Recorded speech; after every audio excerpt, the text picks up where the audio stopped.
Hi guys, maayong kadlawon. So before ko matulog guys, and makichikas ako kanino.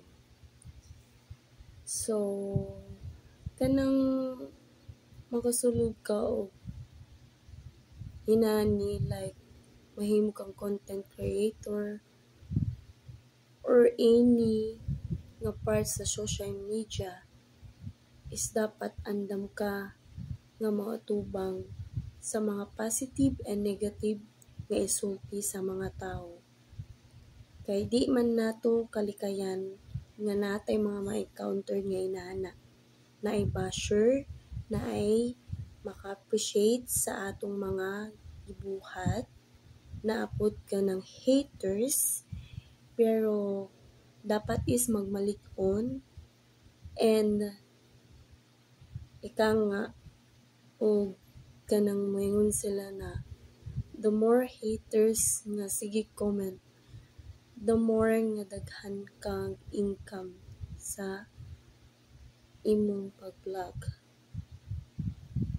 But nara ko'y maingon, so di man ta perfect. Dapat first is before mag-bash, unahon nato perfect ba ta. Kanang matubang kasi sa amin. And then, hunahuna ang imong self-motivation. Hunahuna ang imong mga kuan.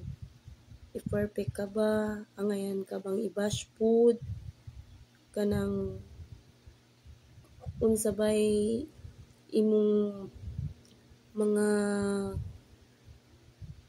as in jud nga perfect jud ka nga watchay kay angayon sa wayangon, gwapa kay ka, talented ka, dato kay ka, unya kanang bright kay ka, unya dili ka permi magkamali, or I mean is as in perfect ka. So dapat is atong munanaon nga dili ta mag-judge og tao. Kay dapat is lang ta.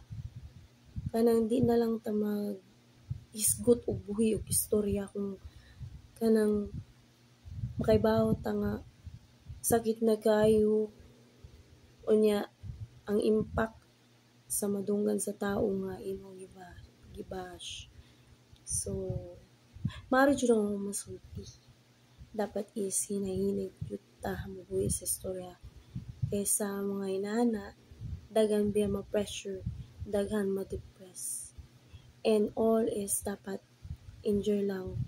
Kay kining kalibutan guys, puno ta sa social media. Pero dapat isunahon nato nga ikamatay nato, di nato madang tanan-tanan. As ang kwarta di pud mada, as lang ni mga na diri sa atong mga palibot. So dapat magbinuotan ta o kontento ta sa atong at kung unsay naa nato o dili ta maghilabot sa lain. Mao ra jud guys. So bye.